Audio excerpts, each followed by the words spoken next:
Hello मेरे प्यारे novels lover. Rudra एक तलवार मास्टर के एक नए अध्याय पे आप लोग का स्वागत है। यह कहानी मेरे द्वारा एडिटेड और ट्रांसलेटेड है। अगर कहानी आपको पसंद आए तो लाइक करें, शेयर करें और प्यारा सा कमेंट करना ना भूलें। आगे की कहानी जल्दी पाने के लिए कृपया चैनल को सब्सक्राइब करें। धन्यवाद। चाहे वह कहीं भी जाए, रुद्र को गोसल वंश के बारे में सुनने को मिल ही जाता था। गोसले कबीला शहर के उत्तरी भाग में स्थित था। गोसले प्रांगण के बड़े हॉल के ठीक पीछे गोसले कबीले के नेता राजू गोसले अपने सिंहासन पर बैठे थे और उनके साथ दो लोग बैठे थे। दोनों ही युवा थे, लेकिन उनकी उपस्थिति असामान्य थी और उनकी आंखों में एक असामान्य रोशनी चमकती थी, जिससे दूसरों को लगता था कि ये दोनों आम लोगों की तरह नहीं हैं। एक साल पहले भले ही गोसले कबीले को रुद्र से भारी नुकसान हुआ था और अब वो मधुवन शहर की नज़र में नंबर 1 कबीला नहीं था, फिर भी हर कोई समझता था कि गोसले कबीले के शीर्ष विशेषज्ञ बिल्कुल भी कमजोर नहीं हुए थे। युद्ध कौशल के संदर्भ में उन्होंने अभी भी नंबर 1 कबीले का स्थान बरकरार रखा है। इसका मुख्य कारण राजू गोसले था। यद्यपि वह मध्य महान संत मास्टर स्तर पर रुक गया था, उसके पास एक पृथ्वी से संबंधित संत शक्ति थी जिसने उसे दूसरों पर श्रेष्ठता प्रदान की। यहाँ तक कि शीर्ष महान संत मास्टर स्तर के लोग भी राजू गोसले के खिलाफ प्रतिस्पर्धा करने में सक्षम नहीं होंगे। हालांकि मधुबन शहर पर नियंत्रण के मामले में गोसले कबीले का अब पहले जैसा प्रभाव नहीं रहा। ऐसा इसलिए था क्योंकि अजीत गोसले की मृत्यु से राजू गोसले को बहुत दुख पहुंचा था। इसके कारण उन्होंने मधुबन शहर पर अपने गोसल कबीले के नियंत्रण पर पर्याप्त ध्यान नहीं दिया, इसलिए इसे बनाए रखने के लिए पर्याप्त मार्शल शक्ति होने के बावजूद उनकी शक्ति में गिरावट आई। राजू गोसले स्वयं भी इस वर्ष काफी बदल गए। उसका पूरा शरीर दुबला हो गया और उसके बाल भी सफेद हो गए। राजू गोसले के चेहरे पर मुस्कान थी जब वह अपने सामने खड़े लोगों को देख रहा था। उनके चेहरों पर जीवंतता थी और यदि कोई उन्हें पहचान लेता तो वह इतना आश्चर्यचकित हो जाता कि उसके मुंह खुले रह जाते। ऐसा इसलिए था क्योंकि ये लोग मधुबन शहर में बड़े भाड़े के समूहों के बहुत प्रसिद्ध व्यक्ति और कप्तान थे। उनमें से प्रत्येक एक अलग भाड़े के सैनिक समूह का प्रतिनिधित्व करते थे और अपने आप में बहुत मजबूत व्यक्ति थे। प्रत्येक भाड़े के सैनिक समूह में 100 से अधिक लोग थे, लेकिन उनकी ताकत अधिकांश समूहों से भिन्न थी। उसके सामने के समूह में दो ऐसे बुजुर्ग भी थे जिनके पास दो अलग अलग कुल थे और जिनके पास बड़ी मात्रा में राजनीतिक शक्ति थी। ये भी कहा जा सकता है कि इन लोगों के समूह के पास मधुबन शहर में अविश्वसनीय मात्रा में शक्ति है। ऐसा केवल तभी होता था जब कोई बड़ी घटना घटने वाली होती थी, तभी वे सब एक साथ इकट्ठा होते थे। अन्यथा सभी का एक साथ मिलना बहुत कठिन हो जाएगा, इसलिए जो कोई भी ये दृश्य देखेगा वह आश्चर्यचकित हो जाएगा। साथ ही भाइयों, मैंने आज यहाँ सभी को एक व्यक्ति को मारने में मेरी सहायता करने के लिए आमंत्रित किया है। राजू गोसले ने ऊंची आवाज में प्रत्येक भाड़े के सैनिक समूह के प्रतिनिधियों से बात की। हाँ, राजू गोसले, हम 1 दर्जन से अधिक वर्षों से दोस्त हैं। आपको जिस भी चीज में मदद की जरूरत हो, आपको बस पूछना है। जब तक मुझ में शक्ति है, मैं ये करता रहूंगा। राजू गोसले के बोलने के बाद एक मजबूत दिखने वाले मध्यम आयु वर्ग के व्यक्ति ने उन्हें जवाब दिया। यह सही है राजू गोसले, हमारी दोस्ती में आपको जिस भी चीज में मदद की जरूरत हो, आपको बस पूछना है। तुम्हें शादी की रात कुंवारी लड़की की तरह इधर उधर की बातें करने की जरूरत नहीं है। एक काले रंग का आदमी बोला। उन्होंने छोटी पैंट पहनी थी जिससे उनके पैरों की मांसपेशियां उभरी हुई दिख रही थीं। देखने से ऐसा लग रहा था कि वे पैर ऐसे हैं जैसे वे एक साधारण किक से स्टील की प्लेट को आधा मोड़ सकते हैं। इसके बाद पुरुषों के पूरे समूह ने राजू गोसले की मदद करने के लिए अपनी सहमति जतानी शुरू कर दी।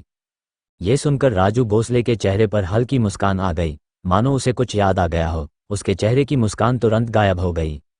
भावनाओं के चक्र में राजू गोसले के मुंह से अचानक दर्द भरा शब्द निकला। साथ ही भाइयों, क्या आपको अभी भी याद है जब 1 साल पहले मेरे बेटे अजीत गोसले की हत्या हुई थी? ये सुनकर सभी लोग एक दूसरे की ओर गंभीर चेहरे से देखने लगे। हालांकि किसी ने कुछ नहीं कहा। ऐसा लग रहा था जैसे वे राजू गोसले के कुछ कहने का इंतजार कर रहे थे। राजू गोसले ने आगे कहा, 1 साल पहले एक युवक ने मधुबन शहर में घुसकर मेरे बेटे अजीत गोसले की हत्या कर दी थी। इतना ही नहीं, बल्कि उसने मेरे गोसल कबीले को एक गंभीर झटका दिया और मेरे द्वारा व्यक्तिगत रूप से उसका पीछा करने के बावजूद उसकी चालाकी के कारण ये कोई फायदा नहीं हुआ। जादुई जानवर पर्वत श्रृंखला के इलाके का उपयोग करके मेरे गोसल कबीले के विशेषज्ञों पर घात लगाकर हमला किया और उन्हें मार डाला। अंततः वह मेरी पकड़ से बच निकला। राजू गोसले का चेहरा बात करते करते और अधिक क्रोधित होने लगा। वह रुद्र से बहुत घृणा करता था, क्योंकि रुद्र ने न केवल उसके बेटे अजीत गोसले को मार डाला था, बल्कि जादुई जानवर पर्वत श्रृंखला में राजू गोसले के साथ खिलवाड़ भी किया था। उसके लिए यह व्यक्तिगत अपमान था। इससे पहले कभी भी किसी निम्न स्तर के व्यक्ति द्वारा उसे इतनी बुरी तरह नहीं पीटा गया था। राजू गोसले, क्या ये हो सकता है कि आपके बेटे का हत्यारा एक बार फिर मधुबन शहर में लौट आया है? पहले वाला काली चमड़ी वाला व्यक्ति एक बार फिर बोला। राजू गोसले ने अपना सिर थोड़ा हिलाया। निश्चित रूप से सभी ने कल की बड़ी घटना के बारे में सुना होगा। न केवल रक्तिम शेर भाड़े के सैनिकों का सफाया कर दिया गया, बल्कि कुमार वंश भी एक ही दिन में नष्ट हो गया। हालांकि एक छोटी सी जांच के बाद पता चला कि कुमार वंश और रक्तिम शेर भाड़े के सैनिकों को नष्ट करने वाला व्यक्ति रुद्र नाम का एक 20 वर्षीय युवक था। अंतिम वाक्य सुनते ही सभी के चेहरे पत्थर की तरह सख्त हो गए और साथ ही उनमें अत्यधिक सदमे का मिश्रण भी था। उन्होंने कुमार वंश के नरसंहार के बारे में पहले ही सुन लिया था, लेकिन उन्हें राजू गोसले जितना इस मामले के बारे में पता नहीं था। उन्हें सबसे अधिक आश्चर्य इस बात पर हुआ कि जिस व्यक्ति ने एक ही दिन में दोनों समूहों को नष्ट कर दिया था, वह मात्र 20 वर्ष का युवक था। ये सब उनके लिए अकल्पनीय था। जैसे ही पूरा समूह इस सूचना पर विचार कर रहा था, तुरंत ही वहां शांति छा गई। थोड़ी देर बाद एक बुजुर्ग ने चुप्पी तोड़ी। राजू गोसले, ये रुद्र जिसने कुमार वंश को नष्ट कर दिया, वह निश्चित रूप से बिल्कुल भी कमजोर नहीं होगा। राजू गोसले ने भौहें सिकोड़ते हुए अपना सिर थोड़ा हिलाया। उन्होंने कहा, मैंने 1 साल पहले उसके खिलाफ मुकाबला किया था और उसकी ताकत को अच्छी तरह से समझता था। अधिक से अधिक वह एक संत गुरु से अधिक कुछ नहीं था और मेरे एक प्रहार को भी सहन करने में समर्थ नहीं था। फिर भी वह इतना तेज था कि उसका पीछा करते समय भी मुझे काफी अधिक ऊर्जा का उपयोग करना पड़ा। इस वजह से वह मुझसे बच निकला। इसके अलावा उनकी तलवार के वार भी बहुत तेज थे। उसकी ताकत के स्तर पर किसी के पास प्रतिक्रिया करने के लिए पर्याप्त समय नहीं होता, और उस क्षण में वह जादुई जानवर पर्वत श्रृंखला में मेरे कबीले के संत मास्टर्स को मारने में सक्षम था। हालांकि यह 1 साल पहले की बात है, लेकिन भले ही वह अपनी ताकत में सुधार करने में सक्षम रहे हों, लेकिन इसकी भी एक सीमा होगी। यहाँ तक कि असाधारण क्षमता वाला कोई प्रतिभाशाली व्यक्ति भी 1 वर्ष की अवधि में संत गुरु से शिखर महान संत गुरु या पृथ्वी संत गुरु तक की सफलता हासिल करने में सक्षम नहीं होगा। इसलिए मेरा अनुमान है कि कुमार वंश को खत्म करने में उन्हें कुछ मदद मिली होगी। राजू गोसले, क्या आप ये पूछना चाहते हैं कि क्या आप अपने बेटे को मारने वाले हत्यारे को पकड़ने में हमारी मदद चाहते हैं? एक सामान्य सा दिखने वाला आदमी ने पूछा। मैंने आज यहाँ सभी को उसे पकड़ने में मदद करने के लिए नहीं, बल्कि उसे रोकने में मदद करने के लिए आमंत्रित किया है, अगर वह एक बार फिर भागने की कोशिश करता है। मैं नहीं चाहता कि वह फिर से मेरी पकड़ से छूट जाए, और अगर वह सचमुच मधुबन शहर में आने की हिम्मत करता है, तो मैं, राजू गोसले, कसम खाता हूं कि वह शहर से जिंदा नहीं निकलेगा। राजू गोसले ने प्रतिज्ञा की। जैसे जैसे वह बोलता गया, उसका स्वर धीरे धीरे ठंडा होता गया और उसकी आंखों में हत्या की नीयत चमकने लगी। जब हॉल के अंदर लोग आपस में बातचीत कर रहे थे, तो एक 20 वर्षीय युवक सफेद लबादा पहने हुए गोसल कबीले के द्वार की ओर आया। वह बहुत सुंदर था और उसका चेहरा केवल परिपूर्ण ही कहा जा सकता था। उनके व्यक्तित्व में स्वाभाविक आकर्षण को जोड़ते हुए उन्हें निश्चित रूप से सामान्य दर्जे का व्यक्ति नहीं माना जा सकता। ये युवक रुद्र था। मुख्य हॉल को देखकर रुद्र की आंखों में मारने की तीव्र इच्छा जगी।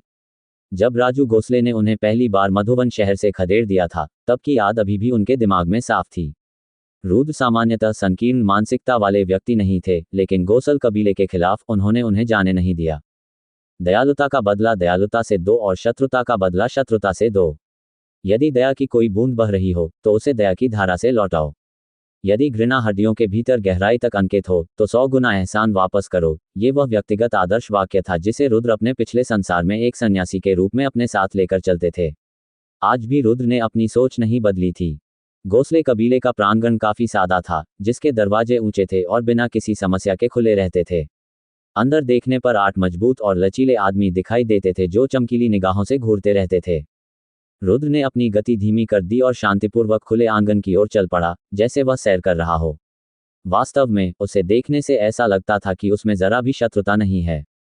द्वार पर खड़े 8 पहरेदारों को पता चल गया कि रुद्र उनकी ओर आ रहा है, इसलिए जैसे ही वह उनके पास पहुंचा, 2 लोगों ने रास्ता रोक लिया और उसे आवाज लगाई, रुको, आपके यहाँ क्या क्या बातें हो सकती हैं? अपने सामने खड़े 2 आदमियों को घूरते हुए रुद्र ने आखिरकार एक ठंडी मुस्कान बिखेरी, मैं तुम सबको मारने आया हूँ। जब सभी पहरेदार उसका उत्तर समझ रहे थे तो वे उसे शून्य दृष्टि से देखते रहे। वह भी अभी जो कुछ भी उसने ढीली पहरेदारी के साथ कहा था, उसके बारे में सोच रहा था। तभी अचानक एक तेज चमक हुई, जब रुद्र की हल्की पवन तलवार ने अचानक पहरेदारों पर प्रहार किया। तुरंत ही तलवार की नोक उनमें से प्रत्येक के गले में घुस गई। रुद्र का आक्रमण बहुत अचानक था, और ये रक्षक, जिनके पास केवल महान संत की शक्ति थी, अपने संत शस्त्र भी नहीं निकाल पाए। इस प्रकार पलक झपकते ही इन 8 गार्डों को बिना किसी परेशानी के मार दिया गया। इन लोगों को मारने के बाद रुद्र दहलीज से आगे बढ़कर प्रांगण में चला गया, जहां सदस्यों का एक समूह मौजूद था। आप कौन हैं? तुरंत रुक जाओ। जैसे ही रुद्र ने आंगन में प्रवेश किया, उसके चारों ओर शोर का एक बड़ा विस्फोट हुआ, क्योंकि दो पुरुषों की परछाइयां अचानक बहुत दूर से रुद्र की ओर उड़ती हुई आईं। रुद्र मन ही मन हंसा। इसमें कोई आश्चर्य की बात नहीं है कि गोसल कबीला नंबर 1 कबीला हुआ करता था। किसने सोचा होगा कि आंगन के द्वार के ठीक बगल में दो संत गुरु किसी पर घात लगाने के लिए इंतजार कर रहे होंगे। ये संत गुरु जिस गति से यात्रा कर रहे थे वह अत्यंत तीव्र थी। जिस समय रुद्र अपने मन में सोच रहा था, वे पहले ही रुद्र के पास पहुंच चुके थे और उससे लड़ने की तैयारी में अपनी तलवारें निकाल चुके थे। जब वे रुद्र पर आक्रमण कर रहे थे तो उनके साथ एक बड़ी संख्या में संत बल भी था जो तलवारें लेकर आया था। ये दोनों संत गुरु अंदर से द्वार की रखवाली कर रहे थे और जैसे ही उन्होंने रुद्र को प्रांगण में आते देखा, वे तुरंत हरकत में आ गए। चूंकि वे 8 रक्षकों के मृत शरीर देख सकते थे, इसलिए उन्हें पता था कि रुद्र कोई कमजोर शत्रु नहीं है और उन्होंने मुठभेड़ से पहले कोई भी शब्द नहीं छोड़ा। जब प्रकाश पवन तलवार तुरंत रुद्र के हाथों में पुनः प्रकट हुई, तब संत शस्त्र रुद्र से आधे मीटर की दूरी पर उड़ गए। प्रकाश की एक चांदी की चाप के साथ प्रकाश पवन तलवार एक अकल्पनीय गति के साथ 2 तलवारों पर उड़ गई। इससे पहले कि दोनों संत शस्त्र रुद्र के 3 इंच के भीतर पहुंच पाते, उसने पहले ही दोनों संत गुरुओं के गले पर भाला से वार कर दिया था। इसके बाद रुद्र का शरीर फड़क उठा, जब वह जड़ता के कारण लगातार नीचे गिर रहे 2 संत अस्त्रों से बचने के लिए अपनी मूल स्थिति से 3 कदम दूर पुनः प्रकट हुआ। क्योंकि अभी सुबह हो चुकी थी, घोसले कबीले के आंगन में बहुत सारे लोग सुबह की कसरत कर रहे थे। कुछ सदस्य तो आसपास गश्त भी कर रहे थे, लेकिन जैसे ही उन्होंने रुद्र को 2 संत गुरुओं को मारते देखा, वे स्वाभाविक रूप से वहीं रुक गए और चेतावनी देते हुए चिल्लाने लगे, एक हत्यारा यहाँ है, कोई उपद्रव मचा रहा है, दुश्मन हमारे द्वार पर है, सभी तैयार हो जाओ। पहले शांत रहा गोसल कबीला शोरगुल में बदल गया, क्योंकि सभी की घबराई हुई चीखें हवा में गूंज रही थीं। व्यवहारिक रूप से सभी लोग आत्मविश्वास के साथ रुद्र पर झपटे, जबकि बाकी सभी लोग तुरंत ही गोसले कबीले के नेता राजू गोसले को चेतावनी देने के लिए हॉल में भाग गए। लोगों के समूह को अचानक तितर बितर होते देख रुद्र का पहले से भावशून्य चेहरा और भी ठंडा पड़ गया और वह उपहास करने लगा। इसके तुरंत बाद लाइट विंड स्वॉर्ड अपने दुश्मनों से सीधे भिड़ने के लिए सक्रिय हो गया। प्रकाश की चमकदार चांदी की चमक का अनुसरण करते हुए जिन लोगों ने अपने संत हथियार लहराए, वे रुद्र की तलवार से तुरंत मारे गए। रुद्र को गोसल कबीले के किसी भी व्यक्ति को मार डालने का दृढ़ निश्चय था, इसलिए उसने किसी को भी भागने नहीं दिया। जैसे जैसे चीखें तेज होती गईं, गोसल कबीले के अधिक से अधिक लोग चौंक कर जाग गए और वे सभी उस ओर दौड़ने लगे जहां से आवाज आ रही थी। यद्यपि पिछले वर्ष इस कबीले की स्थिति में थोड़ी गिरावट आई थी, लेकिन मूलतः यह मधुबन शहर का नंबर 1 कबीला था, इसलिए कोई भी कबीले की ताकत को कम नहीं आंक सकता था। अकेले प्रांगण में ही लोगों की संख्या काफी अधिक थी। जैसे जैसे अधिक से अधिक लोग आगे बढ़े, रुद्र धीरे धीरे घिरता गया। गोसले कबीले के मुख्य हॉल में राजू गोसले भाड़े के सैनिकों के कुछ कप्तानों के साथ परामर्श कर रहा था, लेकिन जैसे ही उसने बाहर युद्ध की आवाजें सुनी, उसकी भौहें भ्रम में सिकुड़ गईं। यहाँ तक कि सभी भाड़े के कप्तान भी एक दूसरे की ओर संदेह और हैरानी से देखने लगे और सोचने लगे कि आखिर हो क्या रहा है, बाहर क्या हो रहा है, इतना शोर क्यों है। राजू गोसले ने अपने आसपास के लोगों से शिकायत करते हुए चिल्लाया, कबीले के नेता, एक आदमी है जो हमारे गोसल कबीले के लिए परेशानी पैदा कर रहा है। बिना किसी चेतावनी के उसने पहले ही हमारे 10 गार्डों को मार डाला है। एक आदमी तेजी से दौड़ता हुआ हॉल में आया और चिल्लाया। राजू गोसले की आंखें गुस्से से भर गईं और वह गरजा, क्या? तो किसी ने हमारे गोसल वंश के लिए परेशानी खड़ी करने की हिम्मत की? हाँ मेरे महाराज, वह आदमी बहुत ताकतवर है और यहाँ तक कि 2 संत मास्टर गार्ड भी उसके द्वारा मारे गए थे, आदमी ने जवाब दिया। हम्फ। राजू गोसले की आंखों से घृणा भरी आभा निकल रही थी जब उसने कहा, वह वास्तव में मृत्यु के लिए बहुत अधीर है और हमारे गोसले कबीले में इतना हंगामा मचाना उसके लिए संभव नहीं है। मुझे देखने दो कि वह सचमुच किस तरह का व्यक्ति है। जब प्रांगण में युद्ध और मौत की चीखें गूंज रही थीं, तब तक लगभग 100 से अधिक लोग वहां एकत्र हो चुके थे और उन्होंने क्षेत्र को इतना कड़ा घेराव कर दिया था कि पानी भी अंदर नहीं आ पा रहा था। श्वेत वस्त्रधारी रुद्र ने अपनी हल्की पवन तलवार पकड़ी और लोगों के समूह के बीच से आगे बढ़ता रहा। अपने प्रत्येक कदम के साथ उसने गोसल कबीले के एक और सदस्य को मार डाला। उसकी तलवार की चांदी जैसी रोशनी कभी भी चमकना बंद नहीं होती थी, क्योंकि वह तलवार का प्रत्येक वार सीधे प्रत्येक व्यक्ति के गले में घुस जाता था और उनकी जान ले लेता था। उनकी चाल पानी की तरह थी और 100 लोगों के समूह से घिरे होने के बाद भी उनका चेहरा हमेशा की तरह शांत था। रुको! अचानक एक जोरदार चीख सुनाई दी, जिससे रक्षकों का समूह तुरंत पीछे हट गया और उनकी आंखें अभी भी सतर्कता से रुद्र को देख रही थीं। राजू गोसले अपने पीछे कुछ लोगों के साथ प्रांगण की ओर उड़ चला। ये लोग वही थे जो अभी मुख्य हॉल में उनसे बात कर रहे थे। उनमें से प्रत्येक मधुवन शहर के भीतर विभिन्न शक्तियों के एक अलग गुट का प्रतिनिधित्व कर रहे थे। राजू गोसले गंभीर भाव से लोगों के बीच प्रांगण में दाखिल हुए। जब उसने देखा कि कई गार्ड मृत अवस्था में हैं तो उसके चेहरे का रंग गहरा हो गया। कुछ ही देर में उसकी नज़र रुद्र पर पड़ी और वह वहीं रुक गया। जैसे ही उसने रुद्र को देखा, उसका चेहरा कांपने लगा और उसकी आंखों से हत्या के तीव्र संकेत निकलने लगे। वह रुद्र को ऐसे देख रहा था जैसे वह कोई खतरनाक जानवर हो।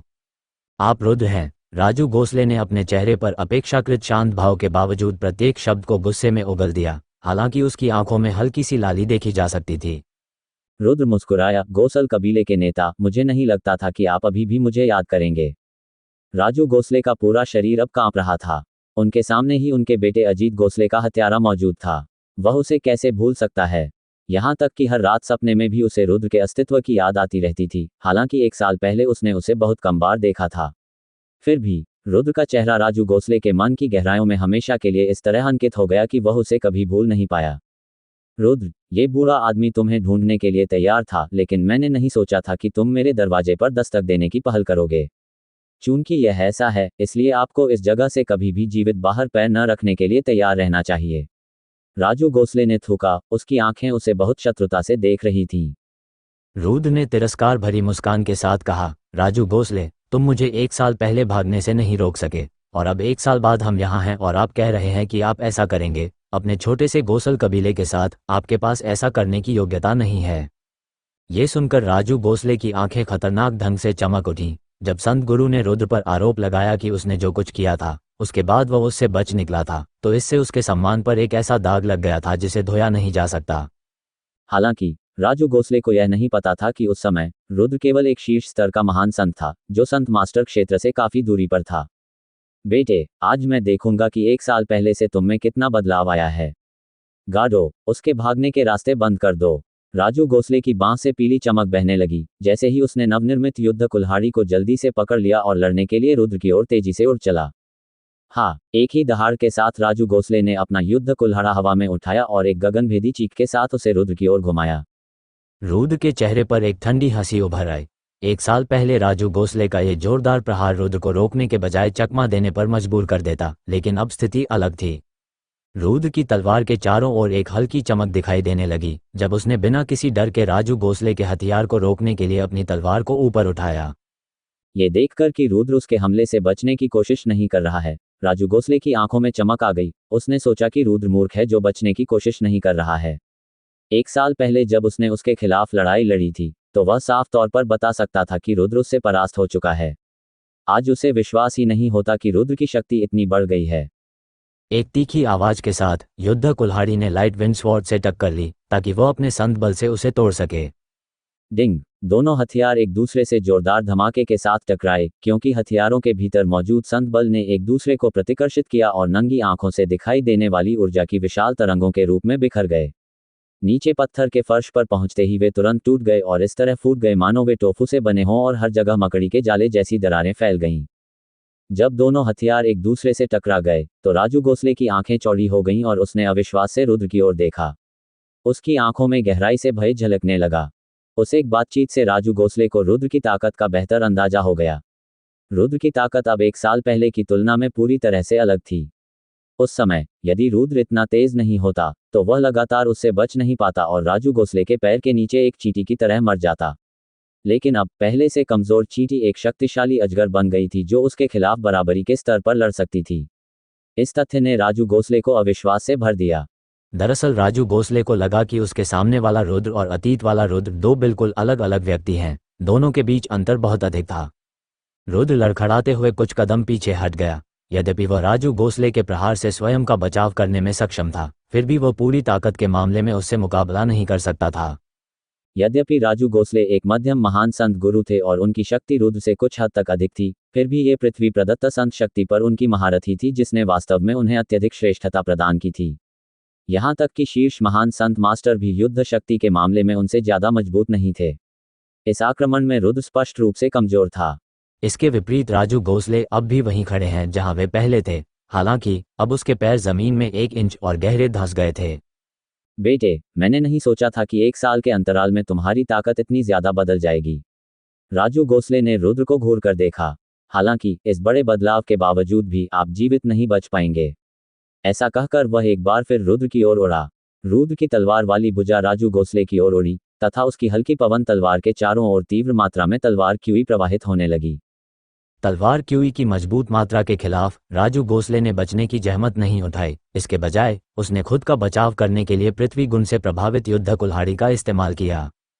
जैसे ही रुद्र ने अपनी तलवार क्यूई से प्रभावित तलवार से नीचे की ओर वार किया, राजू गोसले का शरीर अचानक हिल गया क्योंकि उसकी तलवार पर इसका प्रभाव पड़ा। उसके बाद रुद्र का शरीर नजरों से ओझल हो गया और फिर उसके पीछे प्रकट हुआ, तुम मौत की तलाश में हो।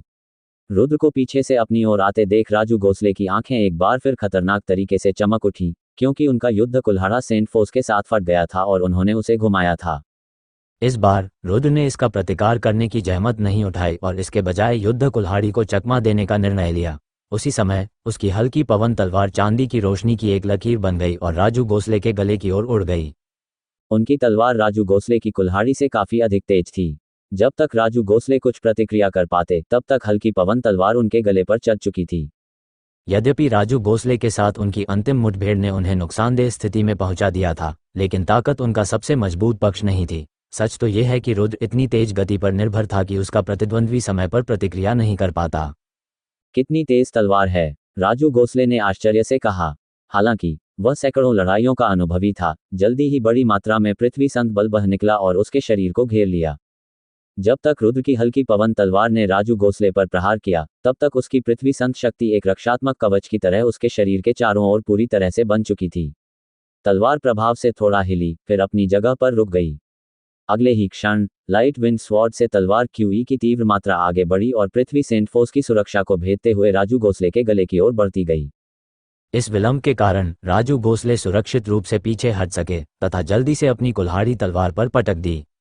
अपनी कलाई को घुमाते ही लाइट विंड स्वॉर्ड ने तुरंत 3 बार वार किया। प्रत्येक तलवार का वार कुल्हाड़ी पर एक ही स्थान पर सटीक रूप से किया गया। जब तीनों प्रहार एक दूसरे पर ओवरलैप होते थे तो इससे गुना किए गए बल के कारण युद्ध कुल्हाड़ी पीछे की ओर धकेल दी जाती थी। राजू गोसले ने अविश्वास में दोनों हाथों से अपना कुल्हाड़ी पकड़ लिया। जब रुद्र ने अपने कुल्हाड़ी पर 3 बार वार किया तो उसके पीछे का बल इतना प्रबल था कि कंपन के कारण एक क्षण के लिए उसकी भुजाएं पूरी तरह से लकवाग्रस्त हो गईं। क्या मेरे सामने खड़ा व्यक्ति सचमुच वही रुद्र है जो 1 साल पहले था? राजू गोसले ने खुद से पूछा। एक ही वर्ष में उसकी ताकत इतनी बढ़ गई थी कि उसे विश्वास ही नहीं हो रहा था। जैसे ही राजू गोसले के मन में यह विचार आया, एक बार फिर सफेद रोशनी की एक और किरण उसकी ओर मुड़ी। जब तक राजू गोसले को होश आया, तलवार एक बार फिर उसके गले के पास पहुंच चुकी थी और उसमें वार करना शुरू कर चुकी थी। तलवार के प्रहार से उसके चेहरे पर दर्द की झलक दिखाई दी और थोड़ा खून उसकी गर्दन से नीचे टपकने लगा। जीवन और मृत्यु के बीच इस अवस्था में राजू गोसले के चेहरे पर घबराहट थी और उसने तुरंत अपना चेहरा दूसरी ओर घुमा लिया ताकि उसकी गर्दन पूरी तरह से भाले से न छेदी जा सके। फुट जैसे ही राजू गोसले ने झटका टाला, हवा का एक ठंडा झोंका उसके पास से गुजरा, जिसके साथ उसकी गर्दन पर हल्की चुभन महसूस हुई। हल्की पवन तलवार की धार तलवार क्यूई की तीखी परत से उसकी गर्दन को मुश्किल से छू पाई, जिसने तलवार को घेर रखा था। यद्यपि तलवार राजू गोसले की गर्दन पर लगी थी, फिर भी यह उसकी त्वचा की केवल सबसे ऊपरी परत को ही चीर पाए। यदि उसने सिर्फ आधा सेकंड भी धीमी गति से प्रतिक्रिया की होती तो उसकी गर्दन पर वार हो जाता और लाइट विंड स्वॉर्ड द्वारा उसकी जान ले ली जाती। राजू गोसले चीखते हुए पीछे की ओर उड़ गए, क्योंकि उनकी पृथ्वी संत शक्ति एक बार फिर उनके शरीर से बाहर निकल गई थी। जैसे ही उसने उसके शरीर को ढांक लिया, उसका हाथ अनजाने में उसकी गर्दन को छूने के लिए आगे बढ़ा। नीचे देखने पर उसने पाया कि उसका हाथ लगभग पूरी तरह खून से गीला हो चुका था। राजू गोसले के शरीर में एक ठंडी हवा का झोंका आया और उसका चेहरा पीला पड़ गया। रुद्र की ताकत पहले से ही उसके अनुमान से कहीं अधिक हो चुकी थी। इस समय राजू गोसले को संदेह होने से नहीं रोका जा सका। क्या वह अपनी ताकत से सचमुच अपने बेटे की हत्या का बदला ले पाएगा? सभी लोग कृपया मुझे अपनी शक्ति प्रदान करें, राजू गोसले ने बिना किसी हिचकिचाहट के उसे देख रहे लोगों के समूह की ओर चिल्लाया। राजू गोसले की विनती सुनकर जिन कुछ लोगों को उसने शुरू में आमंत्रित किया था, वे एक क्षण के लिए हिचकिचाए, फिर उसे रोकने के लिए रुद्र की ओर झपटे। जो कोई भी हमारे गोसल कबीले के साथ परेशानी शुरू करने की हिम्मत करता है, वह निश्चित रूप से मौत के लिए बहुत अधीर है। उसी समय गोसल कबीले के आंगन के पीछे से एक और आवाज सुनाई दी। जैसे ही सभी लोग पीछे मुड़े, एक व्यक्ति की परछाई तेजी से उड़ी और सीधे रुद्र और आगे बढ़ते लोगों के बीच आ गिरी। ये व्यक्ति लगभग 40 वर्ष का लग रहा था और उसने महंगे कपड़े से बना सफेद लबादा पहना हुआ था तथा देखने में राजू गोसले जैसा ही लग रहा था। उसकी नज़र दुखी दिखने वाले राजू गोसले पर पड़ी और फिर वह सिकुड़ गई। जल्दी से अपने भाई के पास पहुंचकर उसने उससे पूछा, बड़े भाई क्या तुम्हें चोट लगी है? ये राजू गोसले का भाई था फराज गोसले। राजू गोसले ने धीरे से सिर हिलाया। मैं ठीक हूँ, वो फुसफुसाया। फारस गोसले ने अपना सिर ऊपर उठाकर रुद्र की ओर देखा। उसकी आंखें ऐसी थीं कि उसकी नज़र में आने वाली किसी भी चीज़ में आग लग सकती थी। बड़े भाई, वह कौन है? राजू गोसले ने रुद्र को घूरते हुए कहा, फारस, यही वह हत्यारा है जिसने मेरे बेटे को मारा है। फारस गोसले का चेहरा कठोर हो गया और वह गुस्से से रुद्र को देखने लगा। तो तुम ही हो जिसने मेरे भतीजे अजीत गोसले को मारा। रुद्र ने अपने सामने खड़े अन्य लोगों को देखने से पहले दोनों गोसले भाइयों को देखा। वहां कुल 7 अन्य व्यक्ति थे। 2 बुजुर्गों के अलावा वहां 5 अन्य मध्यम आयु वर्ग के पुरुष भी थे, जिनकी उपस्थिति से रुद्र को अपनी उपस्थिति का एहसास हो रहा था। उनकी उपस्थिति से वह बता सकता था कि ये सभी लोग महान संत गुरु स्तर के थे, लेकिन 2 बुजुर्ग और एक अन्य काले वस्त्र पहने मध्यम आयु वर्ग के व्यक्ति शीर्ष महान संत गुरु स्तर के थे। सब लोग, ये गोसल कबीले और मेरे बीच का निजी मामला है। जो लोग इसमें शामिल नहीं हैं, कृपया चले जाएं, अन्यथा अगर आप चाहें तो आ जाएं। रुद्र ने अपने सामने खड़े 7 लोगों को संबोधित किया। 7 लोगों ने एक दूसरे को कुछ क्षण तक देखा, फिर अपना सिर हिलाया। उनमें से प्रत्येक ने रुद्र की ताकत को व्यक्तिगत रूप से देखा था। यह कोई साधारण स्थिति नहीं थी जैसा राजू गोसले ने कहा था। उनकी नज़र में राजू गोसले रुद्र के लिए लगभग मर चुका था और इसके साथ ही वे रुद्र से थोड़ा डरने लगे थे। हालांकि वे राजू गोसले के अच्छे दोस्त थे, लेकिन जब वह मौत के कगार पर था तो वे केवल एक तरफ खड़े होकर देख सकते थे। 7 लोगों को चुप देखकर रुद्र ठंडी मुस्कान के साथ बोला, तो ऐसा ही है। तो फिर मुझे अशिष्ट होने का दोष मत दीजिए। इसके साथ ही उसका हाथ हिल गया क्योंकि हल्की पवन तलवार तुरंत ही बड़ी मात्रा में तलवार क्यूई में समा गई। 7 व्यक्तियों के चेहरे पर कठोरता छा गई जब उन्होंने अपनी झिझक दूर कर दी और अपने पवित्र हथियार बाहर निकाल लिए। रुद्र की तलवार बहुत तेज थी और इतनी तेजी से उड़ती थी कि 7 व्यक्ति न केवल नुकसान में थे, बल्कि वे पूरी तरह से पराजित भी हो गए। तलवार क्यूई क्षेत्र के अंदर और बाहर घूमती रही, जबकि हल्की पवन तलवार ने कई गोसल कबीले के स्मेन गार्डों के गले में वार किया। विभिन्न संत शस्त्र अपने आंतरिक संत बल के साथ बाहर की ओर स्पंदित हुए, जिससे नीचे स्थित चट्टान के स्लैब टूटकर बिखर गए और हवा में टकराव की आवाजें भर गईं। कुछ ही देर में रुद्र और अन्य 7 लोगों के बीच कई वार हो चुके थे। 7 पुरुषों के चेहरे अस्वाभाविक रूप से गंभीर थे, हालांकि वे पहले से ही जानते थे कि रुद्र की तलवार कितनी तेज थी, क्योंकि अब वे व्यक्तिगत रूप से उसके सामने थे। उसकी तलवार की क्षमता की गहनता उनके लिए स्पष्ट रूप से समझने के लिए बहुत भयानक थी। इस छोटे से क्षण में ही 2 व्यक्ति घायल हो चुके थे। यदि उनके बगल में खड़े लोगों ने उन्हें तुरंत रास्ते से नहीं हटाया होता या रुद्र को रोकने का प्रयास नहीं किया होता, तो वह विनाशकारी प्रहार कर देता और लोगों के पास वापस लड़ने के लिए जीवन नहीं बचता। रुद्र को 7 लोगों के खिलाफ उग्र रूप से लड़ते देख राजू गोसले और फराज गोसले ने एक पल भी बर्बाद नहीं किया और तुरंत रुद्र के खिलाफ लड़ने के लिए समूह में शामिल हो गए, जिससे कुल मिलाकर 1 के खिलाफ 9 महान संत मास्टर्स हो गए। दूर से कुछ बचे हुए गार्ड खड़े होकर गंभीरता से लड़ाई देख रहे थे। एक ही युद्ध में 10 महान संत गुरुओं के बीच मुकाबला था, वास्तव में 9 बनाम 1। यह एक ऐसा दृश्य था जिसने उन्हें अचंभित कर दिया, खासकर इसलिए क्योंकि यह लड़ाई मधुबन सिटी जैसे सुदूर शहर में हो रही थी और प्रत्येक लड़ाका दूसरे पर भारी मात्रा में सेंट फोर्स से हमला कर रहा था। हर कोई दंग रह गया। रुद्र का शरीर सफेद धुंध में गायब हो गया, क्योंकि वह तुरंत वार से बचने के लिए एक और हट गया तथा अपनी तलवार से जवाबी हमला किया, जो तुरंत ही 9 पर जा गिरी। डिंग! जब रुद्र ने अपनी हल्की पवन तलवार को दूसरों के विरुद्ध पकड़ा तो संत शस्त्रों के एक दूसरे से टकराने की आवाजें सुनी जा सकती थीं। इस समय पीछे से एक ठंडी हवा की आवाज सुनाई दी, जिसके बाद एक कड़क ठंडी हवा ने रुद्र के कंधे को कसकर दबा दिया, जबकि एक पीले रंग का सेंट फोर्स से भरा युद्ध कुल्हाड़ी उसके कंधे पर झूल रहा था। अचानक जैसे ही युद्ध कुल्हाड़ी ने युद्ध कुल्हाड़ी पर अधिक पृथ्वी संत बल को छोड़ना शुरू किया, एक पल में रुद्र का शरीर टिमटिमाकर दूर चला गया और एक कदम आगे फिर से प्रकट हुआ और ठीक समय पर विशाल कुल्हाड़ी को चकमा दे दिया। उसी समय रुद्र का शरीर अचानक घूम गया, क्योंकि उसकी हल्की पवन तलवार से तलवार क्यूई की एक अद्भुत मात्रा निकलने लगी और वह एक सांप की तरह युद्ध कुल्हाड़ी पर झपटा। राजू गोसले के चेहरे पर गंभीरता थी जब उसने लाइट विंड स्वॉर्ड को देखा। वह पहले भी एक बार रुद्र की तलवार की बिजली जैसी तीव्रता का अनुभव कर चुका था और इस बार भी वह इसके लिए तैयार था। पृथ्वी के सुरक्षा कवच को देखकर संत बल ने अपने ऊपरी शरीर के चारों ओर लपेट लिया। उसने अपना सिर झुकाया और एक ओर हट गया तथा अपने युद्ध कुल्हाड़े को एक अलग कोण से रुद्र पर घुमाने लगा। पहला वार बहुत खतरनाक लग रहा था, लेकिन राजू गोसले ने वास्तव में अपनी ताकत को रोक लिया था। अन्यथा वह इतनी आसानी से अपना हथियार वापस नहीं खींच पाता और उसकी दिशा नहीं बदल पाता। रुद्र ने घृणा से राजू गोसले के अगले हमले को देखा।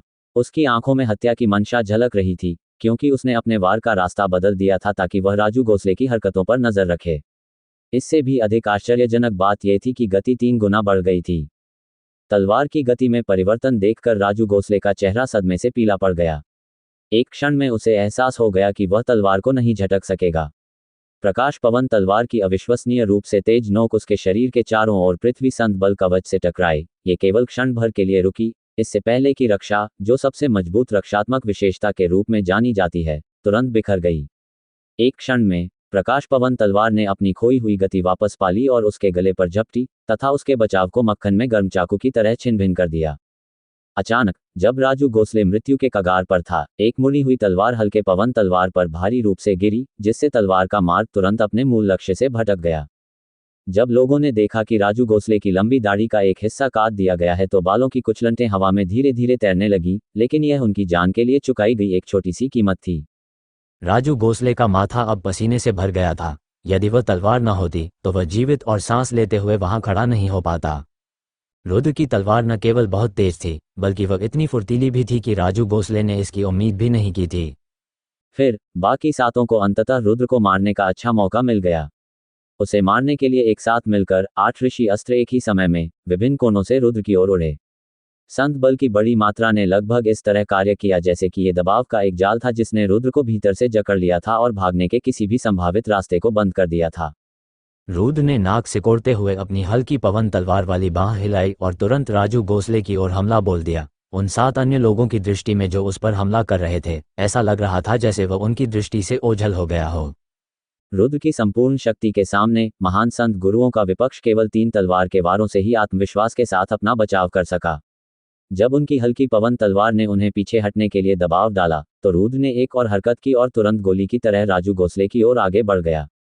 हवा के विस्थापित होने की ध्वनि के बाद रुद्र का शरीर आगे की ओर उछला, क्योंकि 6 संत शस्त्रों ने पीछे से उस पर हमला करने की कोशिश की, जबकि एक अन्य संत शस्त्र ने रुद्र के कंधे को काटने की कोशिश की। एक नाजुक क्षण से बचने के बाद राजू गोसले ने नहीं सोचा था कि वह इतनी जल्दी फिर से खतरे में पड़ जाएंगे।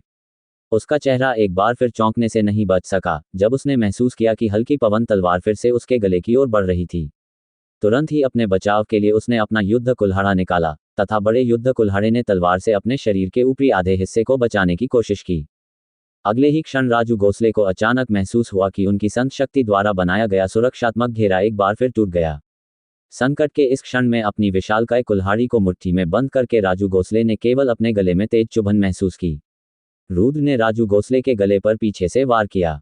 अपनी गर्दन के आर पार लगी तलवार पर अपने ही खून के छींटे देखकर राजू गोसले अचानक सुस्त पड़ गया, मानो वह जो कुछ देख रहा था उससे सदमे में चला गया हो। राजू गोसले के चेहरे पर घोर आश्चर्य का भाव था। वह स्वप्न में भी नहीं सोच सकता था कि 1 वर्ष पहले का कमजोर रुद्र चींटी अपनी शक्ति में इतना बड़ा परिवर्तन कर लेगी। इससे भी अधिक अकल्पनीय बात यह थी कि वह स्वयं रुद्र के हाथों मर जाने के बारे में सोचे।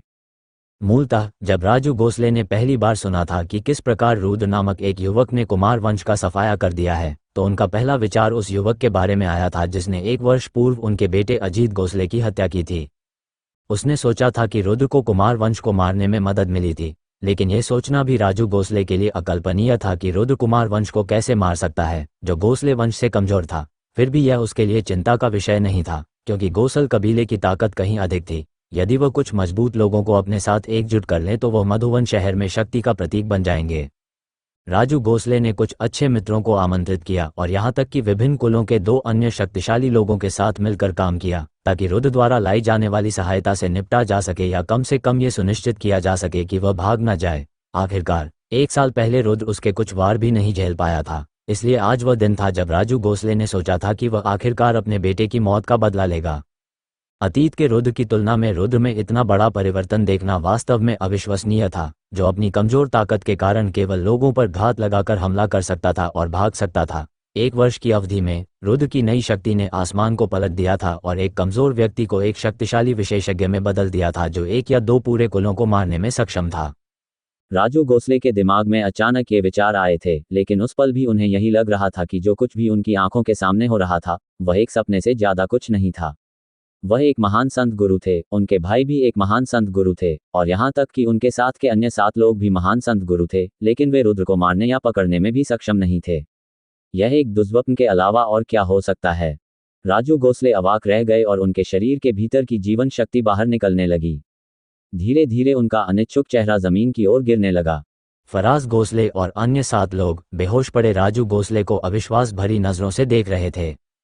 यहाँ तक कि लड़ाई के दौरान चारों ओर खड़े सैकड़ों कबीले के लोग और रक्षक भी धीरे धीरे रुद्र की ओर देखने लगे और फिर बिना एक भी शब्द कहे राजू गोसले की ओर देखने लगे।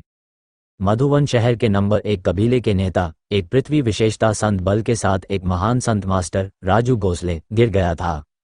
बड़े भाई, अचानक फारस गोसले के मुंह से पीड़ा भरी चीख निकली। दुख से भरे चेहरे के साथ वह तुरंत हरकत में आया और रुद्र पर आक्रमण कर उसे 2 टुकड़ों में काटने के लिए तैयार हो गया।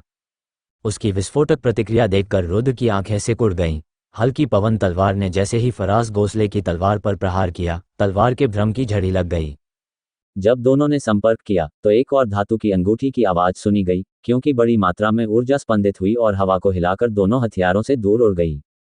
फिर अपनी कलाई के एक झटके से रुद्र ने अपनी हल्की पवन तलवार में से गुजर रहे कंपन को दूर किया और फारस गोसल के गले की ओर वार किया।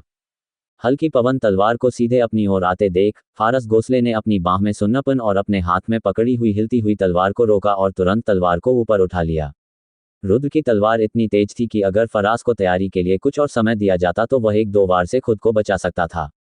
हालांकि उसके पास केवल अपनी तलवार निकालने के लिए ही पर्याप्त समय था, वह बचाव के अलावा और कुछ नहीं कर सका। जैसे ही फरास गोसले ने अपनी तलवार उठाई, लाइट विंड स्वॉर्ड लगभग उसके सामने आ चुकी थी। इस पर प्रकाश पवन तलवार ने बैंगनी और नीली चमक उत्सर्जित करना शुरू कर दिया। दोनों चमकें फीकी थीं, लेकिन जिस तरह से वे रात में मोमबत्ती की तरह तलवार की नोक पर चमक रही थीं, वह काफी आकर्षक थी।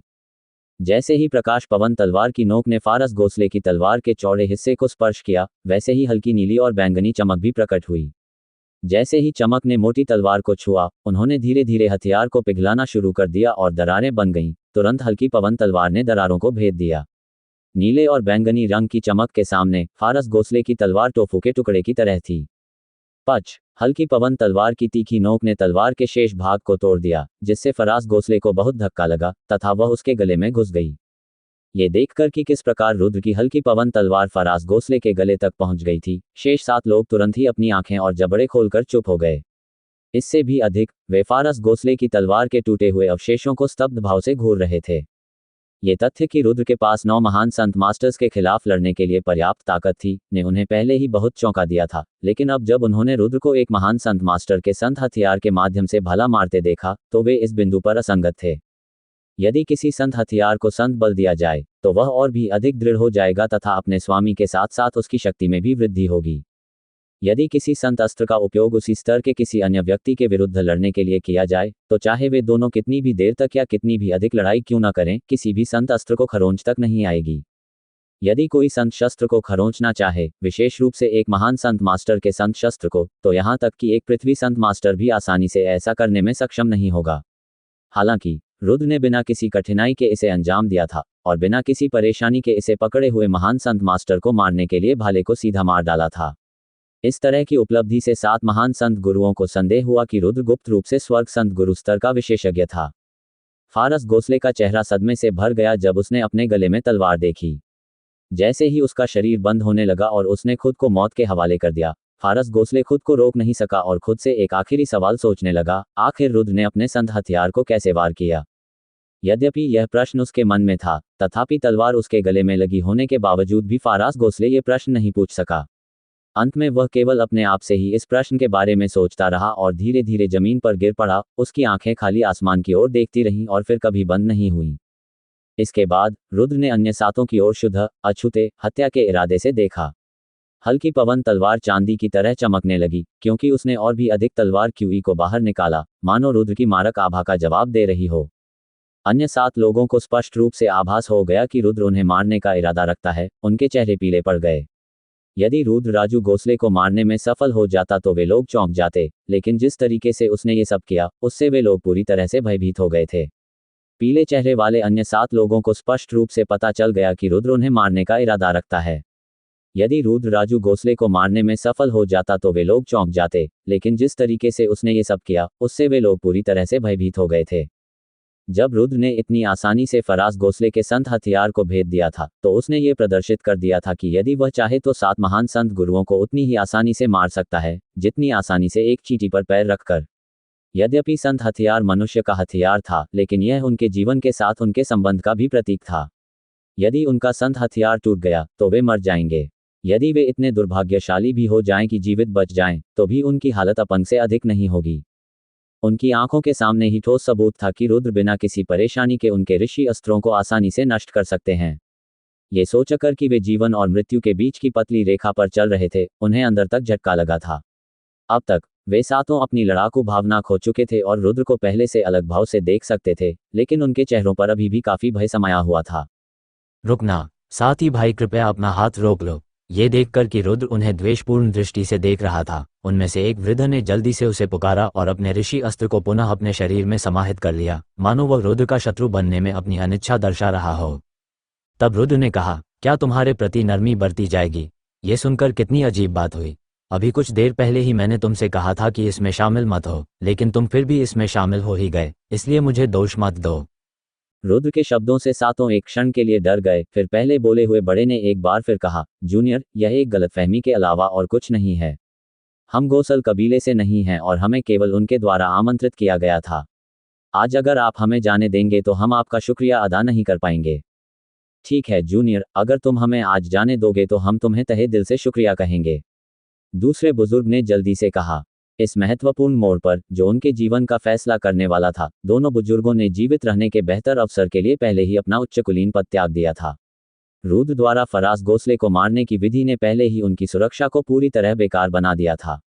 उनकी नज़र में आज अपने जीवन की रक्षा करना किसी भी अन्य चीज से अधिक प्राथमिकता होगी। इसके अलावा सबसे महत्वपूर्ण बात यह है कि उन्हें रुद्र से कोई शिकायत या नफरत नहीं थी। राजू गोसले के आमंत्रण के कारण ही वे इस मामले में शामिल हुए। रुद्र चमकती आंखों से उन 7 आदमियों को घूरता रहा। एक पल के लिए वह चुप हो गया, लेकिन फिर उसके चेहरे पर हल्की सी मुस्कान आ गई। तो ऐसा है, फिर मैं तुम्हें जीने का मौका दूंगा। ये सुनकर 7 महान संत गुरुओं की आंखें चमक उठीं। यद्यपि 7 में से 5 ने स्वयं की रक्षा के लिए कुछ नहीं कहा, फिर भी उन सभी में जीने की प्रबल इच्छा थी। जीने की प्रबल इच्छा देखकर रुद्र का मुंह चौड़ा होने लगा और वह बोला, तुम्हारे जीवित रहने की एक शर्त है। आज से तुम आत्मसमर्पण करोगे और मेरे प्रति अपनी निष्ठा प्रकट करोगे। 7 व्यक्तियों के चेहरे पर एक क्षण के लिए अचानक एक भद्दा भाव उभर आया। जैसे ही उनके भीतर तीव्र संघर्ष शुरू हुआ, सभी चुप हो गए। ये जानते हुए कि 7 निर्णय नहीं ले पा रहे थे, रुद्र का चेहरा एक पल के लिए ठंडा पड़ गया, लेकिन अंदर ही अंदर वह हंस रहा था। जब उसने फराज गोसले को मारने के लिए नीले और बैंगनी रंग की तलवार क्यूई का इस्तेमाल किया था, तो ये काफी अत्यधिक था, लेकिन उसने पहले से ही इसकी योजना बना ली थी। उसका लक्ष्य सरल था, अत्यधिक बल का प्रयोग करके वह 7 को झुकने पर मजबूर कर देगा और अंततः उस शक्ति का प्रयोग अपने ब्लैक फायर ड्रैगन का विस्तार करने के लिए करेगा। बेशक, अगर वे अपनी हठधर्मिता जारी रखेंगे और आत्मसमर्पण करने से इनकार करेंगे, तो रुद्र बिना किसी हिचकिचाहट के उन्हें मार देंगे। अपने सामने 7 आदमियों को देखकर रुद्र को पता चल गया कि उसकी योजना आधी पूरी हो चुकी है। फिलहाल उसे केवल ये देखना था कि 7 लोग क्या निर्णय लेंगे। रुद्र को लोहा गर्म है, तब प्रहार करो की विचारधारा समझ में आ गई थी, इसलिए उसने तुरंत कहा, मैं जानता हूं कि आप सभी मधुवन शहर के प्रभावशाली व्यक्ति हैं, जिनके पास बहुत अधिक शक्ति और प्रतिष्ठा है। यह मत सोचो कि मैं तुम्हें अपने अधीन करने का प्रयास करके तुम्हें अपमानित करने का प्रयास कर रहा हूं। वास्तव में यह इसके विपरीत है। यदि आप मेरे अधीन हो जाते हैं, तो मैं, रुद्र, गारंटी देता हूं कि भविष्य में आपकी उपलब्धियां आपकी वर्तमान उपलब्धियों से कहीं बेहतर होंगी। आपकी उपलब्धियां मधुवन सिटी जैसे छोटे और एकांत शहर तक सीमित रहने के बजाय पहले अप्राप्य ऊंचाइयों तक पहुंच जाएंगी। मेरी योग्यताओं पर संदेह मत करो। सभी पुरुषों ने अचानक ऊपर देखा, मानो उन सभी के बीच कोई पारस्परिक भावना हो। यद्यपि वे सभी रुद्र को बहुत युवा समझते थे, किंतु उसकी शक्ति इतनी प्रबल थी कि उन्हें ऐसा लगता था मानो वे धूल में पीछे छूट गए हों। शक्ति के इस प्रदर्शन ने सचमुच ये सिद्ध कर दिया था कि रुद्र की पहचान कतई सरल नहीं थी। बेशक, उनके समूह में कुछ लोग ऐसे भी थे जो इस बात से आश्वस्त थे कि रुद्र एक अत्यंत शक्तिशाली कबीले से संबंधित था। इससे 7 लोग ये सोचने से खुद को रोक नहीं पाए कि रुद्र के साथ गठबंधन करना कोई बुरी बात नहीं होगी। वास्तव में रुद्र के साथ चलना उनके लिए एक बहुत बड़ा अवसर होगा, क्योंकि वे स्वयं नहीं जानते कि क्या वे सचमुच शक्ति की नई ऊंचाइयों तक पहुंच पाएंगे। ठीक है, मैं बलवान हूँ, ठाकुर कबीले का प्रतिनिधि। ठाकुर कबीला आपका अनुसरण करने के लिए सहमत है। आज से मेरे आदमी तुम्हारी निगरानी में रहेंगे। पहले बुजुर्ग, जिन्होंने पहले बात की थी, ने प्रतिज्ञा की। रुद्र अपने चेहरे पर खुशी भरी मुस्कान लाए बिना नहीं रह सका। मैं दीवान वंश का आज़ाद दीवान हूँ। आज से मेरा वंश तुम्हारे अधीन है, दूसरे बुजुर्ग ने कहा। रुद्र की मुस्कान और भी चौड़ी हो गई। उसने यह नहीं सोचा था कि ये दोनों बुजुर्ग दीवान और ठाकुर कबीले के प्रतिनिधि थे। ये दोनों कबीले बहुत शक्तिशाली थे, हालांकि वे मधुबन शहर के गोसले कबीले या कुमार कबीले के समान स्तर के नहीं थे, लेकिन रुद्र ने पहले इनके बारे में सुना था। तुम पांचों के बारे में क्या? रुद्र उन 5 अधेड़ उम्र के लोगों की ओर मुड़ा। महान संत मास्टर्स को तियान युआन महाद्वीप पर एक सभ्य स्तर का योद्धा माना जा सकता है। इसलिए जब इस प्रकार के लोगों की बात आई तो वह नहीं चाहता था कि उन्हें मार दिया जाए, क्योंकि राजीव और उसके अलावा ब्लैक फायर ड्रैगन के पास और कोई नहीं था। यदि वह ब्लैक फायर ड्रैगन का विस्तार करना चाहता था तो उसे अधिक से अधिक शक्तिशाली लोगों को इकट्ठा करना होगा। ठीक है, मैं आपका अनुसरण करने को तैयार हूँ, लेकिन मैं ये गारंटी नहीं दे सकता कि मेरे साथी भाई भी ऐसा ही करेंगे। इसके बाद शेष 5 लोगों ने रुद्र को अपना नेता मानने की सहमति दे दी। दूर से गौसल वंश के संरक्षक रुद्र की ओर विस्फारित नेत्रों से देख रहे थे, मानो वे कोई नाटक देख रहे हों। हर आदमी आश्चर्य से चुप हो गया था जब उन्होंने देखा कि मधुबन शहर के 7 प्रसिद्ध व्यक्ति, जिन्हें शुरू में राजू गोसले ने रुद्र से लड़ने के लिए आमंत्रित किया था, सभी उसका पीछा कर रहे थे। वे कभी विश्वास नहीं कर सकते थे कि ये 7 उस व्यक्ति के अधीन होंगे जिसने राजू गोसले की हत्या की थी। ये सब कुछ उसके सामने घटित होने के बावजूद 100 गार्ड अभी भी अपनी आंखों पर विश्वास नहीं कर पा रहे थे। रुद्र की आंखें उसके सामने खड़े 7 महान संत गुरुओं पर बड़ी मुस्कान के साथ घूम गईं। इस क्षण उसका हृदय खुशी से भर गया, क्योंकि इस क्षण से उसका ब्लैक फायर ड्रैगन अब केवल एक अकेला समूह नहीं रहेगा। इन 7 महान संत मास्टर्स के आगमन से ब्लैक फायर ड्रैगन की ताकत कई गुना बढ़ जाएगी। हालांकि रुद्र समझ गया कि ये 7 लोग वास्तव में उसकी आज्ञा नहीं मान रहे थे और संभवतः बाद में उसे धोखा देने की कोशिश करेंगे। फिर भी यह रुद्र के लिए बहुत महत्वपूर्ण नहीं था, क्योंकि वह केवल अस्थायी रूप से अपनी ब्लैक फायर ड्रैगन की ताकत में सुधार करने के लिए उनका उपयोग करने की योजना बना रहा था। वह उनका उपयोग कुछ भाड़े के मिशनों को पूरा करने के लिए करेगा ताकि उनके ब्लैक फायर ड्रैगन ग्रेड में सुधार हो सके। यह विधि 7 महान संत गुरुओं का पूर्ण शोषण कर रही थी, लेकिन चूंकि रुद्र के लिए उनका कोई महत्वपूर्ण उपयोग नहीं था, इसलिए वह उनका उपयोग केवल थोड़े समय के लिए ही करता था। क्यों ना तुम 5 अपना परिचय दो? रुद्र ने 5 से पूछा। कुछ हिचकिचाहट के साथ 5 पुरुषों ने एक दूसरे को देखा। इससे पहले कि एक काले वस्त्र पहने आदमी बोल उठा, मैं दार्श हूँ, गर्म खून वाले भाड़े के सैनिकों का नेता। मैं एवी हूँ, गोल्डन ड्रैगन मचेनरीज का कप्तान। मैं कुनका हाथी भाड़े के सैनिकों का जगदीश हूँ। मुझे मितेश कहा जाता है। मैं वध के भाड़े के सैनिकों का नेता हूँ। मुझे थंडर ईगल भाड़े के सैनिकों का नकुल कहा जाता है। 5 व्यक्तियों ने एक के बाद एक अपने नाम और संबद्धता बताई, लेकिन रुद्र ने जितने अधिक परिचय सुने वह उतना ही अधिक चौंक गया। उसने यह नहीं सोचा था कि ये 5 भाड़े के सैनिकों के दल के कप्तान होंगे। यदि ऐसा था तो उसने मधुबन शहर के 5 भाड़े के सैनिकों के समूहों और 2 बहुत प्रभावशाली कुलों पर नियंत्रण प्राप्त कर लिया था। इस रहस्योद्घाटन के साथ रुद्र आज अर्जित लाभ से संतुष्ट था। उन्होंने यह नहीं सोचा था कि उनके जैसा एक अकेला व्यक्ति अचानक इतनी बड़ी छलांग लगाकर इतना बड़ा अधिकारी बन जाएगा कि उसके पास काफी मात्रा में सत्ता होगी। साथ ही उन्हें इस बात का भी दुखद एहसास था कि हालांकि मधुबन शहर में, तियान युआन महाद्वीप में इतनी बड़ी शक्ति तो थी, लेकिन ये कोई बड़ी बात नहीं थी। थंडर ईगल भाड़े के सैनिकों के नकुल। अंतिम व्यक्ति का नाम सुनते ही रुद्र की आंखों में आश्चर्य के भाव उभर आए। ये नाम उसकी तलवार के नाम के बिल्कुल समान था। कितना संयोग है। रुद्र ने नकुल नाम के उस आदमी को गौर से देखा। यह आदमी लगभग 40 वर्ष का लग रहा था और एक विद्वान की तरह काफी दुबला पतला था। उन्होंने सफेद रंग का लबादा पहना हुआ था और उनके बाल कंधों पर लटके हुए थे, जो कमर तक पहुंच रहे थे। कभी कभी हवा उसके बालों को इस तरह उड़ाती कि वे हवा में उड़ने लगते। उसकी भौहें तीखी तलवारों के समान थीं और उनके नीचे चमकती हुई आंखों को छिपाने में कोई मदद नहीं करती थी, जिनमें जीवंत चमक थी। उनसे ऐसा महसूस होता था कि उसकी निगाहें किसी को तलवार की तरह आसानी से भेद सकती हैं। धीरे धीरे नकुल से दूर हटते हुए रुद्र ने गोसले के दूसरे समूह की ओर देखा। राजू गोसले की मृत्यु हो गई है। इस क्षण से मधुबन शहर में अब कोई गोसले कबीला नहीं होगा। मैं जानता हूं कि आप में से कई लोग गोसल कबीले द्वारा वेतन प्राप्त करने वाले रक्षक हैं। चूंकि मैं अच्छे मूड में हूं और निर्दोष लोगों को निर्दयतापूर्वक मारना नहीं चाहता, इसलिए आप सभी जा सकते हैं। अचानक संरक्षकों की मूर्छा टूट गई और उन्होंने अपनी नजरें 7 महान संत गुरुओं और गोसल बंधुओं के मृत शरीरों से हटा लीं। पूरे प्रांगण में मौत जैसा सन्नाटा छा गया। ये नायक को उसकी दयालुता के लिए धन्यवाद देता है। ये हमें न मारने के लिए नायक को धन्यवाद देता है। ... इसके बाद सन्नाटा तुरंत टूट गया और कई लोग रोते हुए रुद्र को धन्यवाद देने लगे। ऐसा होने के बाद किसी को भी वहां रुकने में कोई हिचकिचाहट नहीं हुई और वे तुरंत वहां से चले गए। जल्दी ही संरक्षक गोसल कबीले के प्रांगण से चले गए और पीछे 40 लोग रह गए जिन्होंने जाने से इनकार कर दिया। रुद्र ने उन चंद लोगों की ओर असमंजस से देखा, आप लोग अभी तक क्यों नहीं गए? कुछ लोग एक पल के लिए हिचकिचाए, फिर एक मजबूत दिखने वाला आदमी आगे बढ़ा और रुद्र के युवा चेहरे को देखा। तलवारबाज, मैं आपके साथ चलना चाहता हूँ, क्या आप मुझे स्वीकार करेंगे? मेरे पीछे आओ। रुद्र के चेहरे पर आश्चर्य का भाव था। इस आदमी को देखकर उसने अनुमान लगाया कि वह लगभग 30 वर्ष का होगा और उसकी कदकाठी लगभग 2 मीटर होगी। उसकी मांसपेशियां काफी उभरी हुई थीं और उसके शरीर की मांसपेशियों को देखकर रुद्र अनुमान लगा सकता था कि यह व्यक्ति संत गुरु स्तर का था। रुद्र ने सिर हिलाया, यदि तुम सचमुच मेरे साथ जुड़ना चाहते हो तो मैं तुम्हें एक क्षण में भाड़े के सैनिकों के संग में रजिस्टर में शामिल कर दूंगा। उस आदमी के चेहरे पर खुशी के भाव थे और वह जल्दी से बोला, यह अपने साथी तलवारबाज की बातें सुनेगा। साथी तलवारबाज, मैं भी आपके भाड़े के सैनिकों के समूह में शामिल होना चाहता हूँ। साथी तलवारबाज, कृपया मुझे भी अपने भाड़े के सैनिकों के समूह में शामिल कर लीजिए। इसके तुरंत बाद कुछ अन्य भाड़े के सैनिकों ने चिल्लाकर रुद्र से अनुरोध किया कि वे उन पर ध्यान दें और उन्हें स्वीकार करें।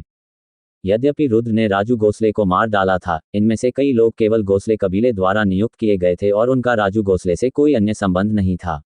वे उसके साथ मित्रवत भी नहीं थे, इसलिए उनकी मृत्यु पर उन्हें कोई दुख नहीं हुआ और न ही उन्होंने रुद्र से बदला लेने का प्रयास किया। उनकी विनती के कारण रुद्र केवल ये स्वीकार कर सकता था कि जब ये लोग महान संत स्तर पर थे और केवल कुछ संत मास्टर्स के साथ उच्च थे, एक बार जब वे ब्लैक फायर ड्रैगन में शामिल हो गए तो समूह की ताकत कई गुना बढ़ जाएगी। रुद्र को नहीं पता था कि उनका असली उद्देश्य क्या था या उनकी किसी और के प्रति वफादारी थी, लेकिन अभी यह ब्लैक फायर ड्रैगन के लिए बाधा के रूप में काम नहीं करेगा। इस समय भाड़े के सैनिकों के समूह को सदस्यों की अत्यंत आवश्यकता थी। जब ब्लैक फायर ड्रैगन के साथ स्थिति स्थिर हो जाएगी, तभी रुद्र उसके ट्यूमर के समूह को साफ करेगा। राजू गोसले और फराज गोसले के अलावा क्या कोई और आदमी है? रुद्र ने शेष 40 आदमियों की ओर देखा और पूछा। जैसे ही रुद्र ने अपना प्रश्न पूछा, रुद्र का अनुसरण करने वाला पहला व्यक्ति तुरंत बोल पड़ा, राजू गोसले की 3 पत्नियां हैं जो सभी आंगन के पीछे रहती हैं। साथी तलवारबाज, कृपया एक क्षण प्रतीक्षा करें, मैं उन्हें तुरंत बाहर ले आऊंगा। ये कहकर वह तुरंत आंगन के पीछे की ओर भाग गया। इसके तुरंत बाद कुछ तेज दिमाग वाले लोगों को अचानक रुद्र के साथ अच्छा व्यवहार करने का एक अच्छा अवसर दिखाई दिया और वे तुरंत उस आदमी के पीछे दौड़ पड़े। इन लोगों को प्रांगण के पीछे की ओर जाते देख शेष 40 लोग अचानक बेहोश हो गए, मानो उन्हें एहसास हो गया हो कि वे एक अच्छा अवसर चूक गए हैं।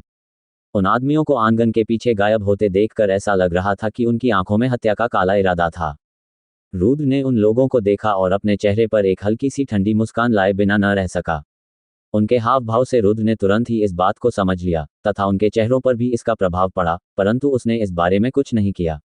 उनके अनुसार इन लोगों का बाद में शोषण किया जा सकता है और जब उनकी कीमत गिर जाए तो उन्हें तुरंत खर्च किया जा सकता है। मुझे छोड़ दो, अब मुझे रिहा करो। जल्द ही कुछ महिलाओं की भयभीत चीखें सुनाई देने लगी, क्योंकि जो पुरुष समूह पहले चला गया था वह 3 महिलाओं के साथ वापस आ गया। उन तीनों में से 2 की उम्र लगभग 30 वर्ष थी, जबकि अंतिम की उम्र लगभग 20 वर्ष थी और वह देखने में काफी सुंदर लग रहा था। साथ ही तलवारबाज, ये तीनों राजू गोसले की पत्नियां हैं। उनमें से 2 कई सालों से उनके साथ हैं, जबकि छोटी दिखने वाली लड़की की राजू गोसले से शादी को सिर्फ 2 साल हुए हैं। इससे पहले कि रुद्र कुछ पूछ पाता, पहले आदमी ने उनका परिचय करा दिया। रुद्र ने इस आदमी के काम के प्रति संतोष से अपना सिर हिलाया। उसने सोचा भी नहीं था कि यह तगड़ा आदमी इतना सावधान होगा। तीनों महिलाएं इतनी पीली पड़ गई थीं मानो उनके चेहरे का रक्त संचार पूरी तरह खत्म हो गया हो। जैसे ही उन्होंने राजू गोसले और फराज गोसले के शव देखे, वे सभी सदमे से खामोश हो गए। उस आदमी ने रुद्र के चेहरे की ओर देखा, जबकि उसने अपनी कुल्हाड़ी एक महिला की गर्दन पर रखी थी। साथ ही तलवारबाज, चूंकि ये तीनों राजू गोसले की पत्नियां हैं, तो क्या हमें उन्हें मार देना चाहिए? मुझे मत मारो, कृपया मुझे मत मारो। उस प्रश्न से तीनों महिलाएं तुरंत डरकर चिल्ला उठीं, मानो वे जानते थे कि इसके लिए रुद्र ही जिम्मेदार है। वे सभी दयनीय दृष्टि से रुद्र की ओर देखने लगे और उनकी आंखों से चमकती हुई अश्रुधारा नदी की तरह बहने लगी। ये देखकर कि ये 3 महिलाएं कितनी हताश थीं, रुद्र केवल आह भर सका और फिर हाथ हिलाकर कहा, ठीक है, उन्हें जाने दो। इन 3 महिलाओं के खिलाफ, जो विरोध भी नहीं कर सकी, रुद्र को कोई परवाह नहीं थी। आखिरकार, वह कोई कठोर व्यक्ति नहीं था। हाँ, तलवारबाज। उन्हें रुद्र की बातों पर कोई आपत्ति नहीं हुई और उन्होंने तुरंत उस स्त्री को उनके चंगुल और हथियारों से मुक्त कर दिया। इसके बाद, रुद्र लोगों के बड़े समूह को लेकर गोसल कबीले के प्रांगण से बाहर चले गए। गोसल कबीले से संबंधित मामले का शानदार अंत हुआ, ऐसा कहा जा सकता है। गोसल कबीले की स्थापना बहुत पहले नहीं हुई थी और यह अन्य कबीलों के 100 साल पुराने इतिहास से प्रतिस्पर्धा नहीं कर सकता था। इस प्रकार, कबीले की ताकत के असली स्तंभ राजू गोसले और फरास गोसले थे। गोसले वंश के विनाश की खबर तेजी से मधुबन शहर में फैल गई और शहर को अंदर तक झकझोर दिया। ये जानकारी उस समय से भी बड़ी थी जब कुमार वंश का सफाया हो गया था। जब सभी को पता चला कि गोसल वंश का नाश हो चुका है, तो रुद्र का नाम इतनी तेजी से प्रसिद्धि में आया कि शहर में व्यावहारिक रूप से कोई भी उसे नहीं जानता था और हर कोई उसके कार्यों के बारे में जानता था। 2 दिनों की अवधि में रुद्र ने रक्तिम शेर भाड़े के सैनिकों और कुमार कबीले को नष्ट कर दिया था। उसके बाद गोसल कबीले को नष्ट कर दिया था। इतना ही नहीं, बल्कि उसने 2 कबीले के बुजुर्गों और उनके संबंधित भाड़े के समूहों के 5 कप्तानों को भी वश में कर लिया था। इस चौंकाने वाली जानकारी पर पहले तो किसी को भी विश्वास नहीं हुआ। रुद्र ने 40 लोगों को मधुबन शहर के मध्य में भाड़े के सैनिकों के संग में ले गया और उन सभी को अपने ब्लैक फायर ड्रैगन में शामिल करने की योजना बनाई। साथ ही तलवारबाज, भविष्य में हम आपको कैसे बुलाएं? एक आदमी ने रुद्र से पूछा। अभी मुझे रुद्र कहो। जब तुम सब मेरे भाड़े के सैनिकों के समूह में होगे, तब तुम मुझे कप्तान कहोगे। रुद्र ने पहले व्यक्ति की ओर मुड़कर समान भाव से बात की जिसने उसे वचन दिया था। मैं अभी भी आपका नाम नहीं जानता। ये सुनकर वह आदमी खिलखिलाकर हंसा। मुझे हरीश कहा जाता है, लेकिन कप्तान मुझे हरी कह सकते हैं। रुद्र ने आलस से अपना सिर हिलाया क्योंकि वह अन्य 5 कप्तानों को देख रहा था। क्या आपने अभी तक ये पता लगा लिया है कि अपने भाड़े के समूहों से कैसे निपटना है? 5 आदमी एक पल के लिए हिचकिचाए, फिर अवि ने जवाब दिया, चूंकि हम आपके साथ जाने की योजना बना रहे हैं, इसलिए यह मामला आपको ही सुलझाना चाहिए। रुद्र ने क्षण भर सोचते हुए अपनी आंखें सिकोड़ लीं। हमारे वहां पहुंचने के बाद आप अपने सभी भाड़े के सैनिकों को वहां ले आएंगे। जो भी भाड़े के सैनिक मेरे पीछे आने को तैयार हैं, वे हमारे ब्लैक फायर ड्रैगन में शामिल हो जाएंगे। जो भी इच्छुक नहीं है वे जा सकते हैं। हालांकि, जिनके पास दूसरों की तुलना में अधिक शक्ति है, उन्हें मेरे देखने के लिए पीछे रहने के लिए कहा जाना चाहिए। समझे? समझा। 5 ने तुरंत उत्तर दिया। फिर रुद्र ने एक क्षण रुककर उनसे दोबारा बात की। मैं जानता हूं कि आप अपने भाड़े के सैनिकों के समूहों को तोड़ने के लिए तैयार नहीं हैं, लेकिन चिंता मत करो। मेरा अनुसरण करना जीवन में सही मार्ग पर चलना है। भविष्य में हमारा ब्लैक फायर ड्रैगन निश्चित रूप से पूरे तियान युआन महाद्वीप को चौंका देगा। इसके साथ ही रुद्र की आंखों से एक तेज चमक निकल आए और उसने अपनी योजनाओं को साकार करने की कसम खा ली। जब उसकी बातें दूसरों के कानों में पड़ी तो सबने सोचा कि यह एक मजाक है। वहां किसी ने भी इसे गंभीरता से नहीं लिया। क्या एक अज्ञात भाड़े का समूह एक सुपर भाड़े का समूह बनना चाहता है जो तियान युआन महाद्वीप को झकझोर सकता है? ये लोग जीवन के लंबे और कठिन रास्ते के अनुभवी थे। वे जानते थे कि ब्लैक फायर ड्रैगन की वर्तमान ताकत के साथ उनके और रुद्र के लक्ष्य के बीच की दूरी लगभग अंतहीन थी। कप्तान, हमारे ठाकुर और दीवान कबीले का क्या होगा? यद्यपि हमारे कबीले इतने कमजोर नहीं हैं, लेकिन मार्शल आर्ट अनुभाग में हमारी ताकत अच्छी तरह से विकसित नहीं है। हमारे दोनों कबीले अन्य मामलों पर ध्यान केंद्रित करते हैं और अगर हम खुद को एक भाड़े के समूह की तरह पुनः आवंटित करते हैं, तो इससे हमें काफी नुकसान होगा। आजाद दीवान ने पूछा। ये सुनकर रुद्र भी चुप हो गया। आजाद दीवान के शब्दों में दम था। दीवान और ठाकुर कबीले कुछ स्तर पर मजबूत थे, लेकिन वे दोनों कबीले वाणिज्यिक व्यवसाय पर आधारित थे। वर्षों के विकास के बाद उन्होंने मधुबन सिटी के बाजार में एक बड़ी भूमिका हासिल कर ली थी। यदि वह भंग हो जाए, तो उनकी वर्षों की कड़ी मेहनत और कठिन परिश्रम व्यर्थ हो जाएगा और उसे पुनः प्राप्त करने का कोई अवसर नहीं होगा। रुद्र ने इस पर काफी देर तक विचार किया और अंततः इस निष्कर्ष पर पहुंचे कि दोनों कुलों को अपने मूल विकास के लिए प्रतिबद्ध होना चाहिए। बलवन और आजाद दीवान दोनों ही अपने कबीले के कार्यों के पर्यवेक्षक होंगे, लेकिन अंत में रुद्र पर्दे के पीछे का अंतिम कठपुतली संचालक होगा। जब लोगों का विशाल समूह लहर की तरह सड़कों से गुजर रहा था, तो राहगीर उन्हें देखे बिना नहीं रह सके। वहां मौजूद 7 लोग मधुबन शहर के प्रतिष्ठित सदस्य थे और उन्हें सार्वजनिक रूप से कभी कभार ही देखा जाता था। कई लोगों ने उन्हें पहचान लिया और आपस में बातचीत करने लगे कि क्या हो रहा है। इससे पहले कि वे भाड़े के सैनिकों के संघ के साथ सड़क पर उतरते, रुद्र और 5 कप्तानों के रास्ते अलग हो गए। फिर गोसल कबीले के शेष सदस्यों और 2 बुजुर्गों के साथ रुद्र संघ में शामिल हो गया। भाड़े के सैनिकों के संघ में कुल 43 गार्ड और 2 महान संत मास्टर बुजुर्ग थे, जिन्होंने कुछ प्रक्रियाओं से गुजरा और ब्लैक फायर ड्रैगन के आधिकारिक सदस्य बन गए। इन 43 लोगों में अप्रत्याशित रूप से 16 संत गुरु थे, शेष 27 सभी महान संत स्तर के थे। इन लोगों और 7 महान संत मास्टर विशेषज्ञों के साथ ये बिना किसी अतिशयोक्ति के कहा जा सकता है कि पहले से अज्ञात और छोटे पैमाने का ब्लैक फायर ड्रैगन लगभग तुरंत ही मधुवन शहर की सबसे मजबूत शक्तियों में से एक बन गया था। यद्यपि ब्लैक फायर ड्रैगन द्वारा उपयोग की जा सकने वाली शक्ति की मात्रा तुरंत समाप्त हो गई थी, फिर भी भाड़े के सैनिकों के समूह का रैंक अभी भी सी रैंक पर था। यदि वे अपनी रैंकिंग बढ़ाना चाहते हैं तो उन्हें पहले कई मिशन पूरे करने होंगे। सभी प्रक्रियाएं पूरी होने के बाद रुद्र पूरे समूह को भाड़े के सैनिकों के संग से बाहर ले गया। तभी अचानक रुद्र को एक तेज आवाज सुनाई दी जो उसे बुला रही थी। भाई रुद्र, मैंने अंततः तुम्हें ढूंढ लिया। रुद्र ने तुरंत ही भाड़े के सैनिकों के संग से बाहर निकलकर आगे बढ़ना बंद कर दिया और फिर अवचेतन रूप से उस दिशा में देखने लगा जिस ओर बुलावा आया था। जैसे ही उसने अपना सिर घुमाया, उसने उस आदमी को देखा जिससे वह 2 दिन पहले ही अलग हुआ था। लॉयल स्पिरिट मर्सिनरीज का कप्तान सचिन दौड़ता हुआ उसके पास आया। रुद्र के पास पहुंचकर सचिन ने अपने पीछे खड़े सभी लोगों को आश्चर्य से देखा, लेकिन तुरंत पीछे मुड़कर रुद्र को देखने लगा। भाई रुद्र, यदि मैं इतना साहस करके पूछूं, तो क्या आप मेरी इस प्रार्थना पर सहमत हो सकते हैं? मुस्कुराते हुए रुद्र ने जवाब दिया, कैप्टन सचिन, जो भी आपके मन में है बोल दीजिए। जब बात सचिन की आई तो रुद्र की उसके प्रति अनुकूल राय थी और इसलिए वह उसके प्रति विनम्र था। भाई रुद्र, मैं आज से आपके भाड़े के सैनिकों के समूह में शामिल होना चाहता हूं और आपके साथ यात्रा करना चाहता हूं। क्या आप मेरा अनुरोध स्वीकार करेंगे? सचिन बोलते समय थोड़ा शर्मिंदा थे। वह पहले से ही 50 वर्ष के थे, फिर भी वह एक 20 वर्षीय लड़की के साथ महाद्वीप घूमने के लिए कह रहे थे। वास्तव में यह उनके लिए एक अजीब सवाल था। सचिन की बातें सुनकर रुद्र को बहुत आश्चर्य हुआ। उसका यह अनुरोध कुछ ऐसा था जिसकी रुद्र को उम्मीद नहीं थी। अपने दिल में सदमा महसूस करने के बावजूद रुद्र ने जल्दी से खुद को शांत किया। हाँ, तो कप्तान सचिन भी मेरे साथ तियान युआन महाद्वीप की यात्रा करना चाहते हैं। तब तो यह आपके लिए सम्मान की बात होगी। लेकिन कप्तान सचिन, आप वफादार स्पिरिट भाड़े के सैनिकों से कैसे निपटेंगे? कल आपके जाने के बाद मैंने पहले ही वफादार आत्मा भाड़े के सैनिकों के साथ शांति स्थापित कर ली है। मेरे कप्तान का पद पहले ही एक योग्य भाई को सौंप दिया गया है, जिसका अर्थ है कि मैं अब वफादार आत्मा भाड़े के सैनिकों का हिस्सा नहीं हूं। अपने पीछे की ओर इशारा करते हुए उन्होंने पास खड़े 5 लोगों का परिचय कराया। इन 5 लोगों को आपने पहले भी देखा है। वे मेरे भाई हैं और उन्होंने वफादार आत्मा भाड़े के सैनिकों को मेरे पास इस उम्मीद में छोड़ दिया कि हम एक बार फिर भाई रुद्र के साथ यात्रा कर सकेंगे। सचिन की आंखें दूर की ओर देखने लगी जब उसे याद आया कि रुद्र ने उस युद्ध जानवर को आसानी से मार डाला था। इतनी छोटी सी उम्र में इतनी शक्ति से यह पता चलता है कि रुद्र कुछ भी हो, वह साधारण नहीं था। इसलिए विचार करने के बाद सचिन ने लॉयल स्पिरिट मर्सिनरीज का नेता बनने के लिए किए गए दर्जनों वर्षों के कठिन परिश्रम को छोड़ने का निर्णय लिया और इसके बजाय वह रुद्र का अनुयायी बन गया। रुद्र ने सचिन के पीछे खड़े 5 लोगों की ओर देखा। ये पांचों बिल्कुल भी अपरिचित नहीं थे। वे वफादार आत्मा भाड़े के सैनिकों के संत मास्टर विशेषज्ञ थे। रुद्र ने उनके ब्लैक फायर ड्रैगन में शामिल होने के अनुरोध को अस्वीकार नहीं किया और तुरंत ही 6 नए सक्षम संत मास्टरों के रूप में ब्लैक फायर ड्रैगन में शामिल होने के लिए आधिकारिक प्रक्रियाओं से निपटने के लिए 6 लोगों को साथ ले लिया। इसी समय भारी बख्तरबंद सेनापति दर्श अपने साथ 2 सुरक्षाकर्मियों के साथ दिखाई दिया।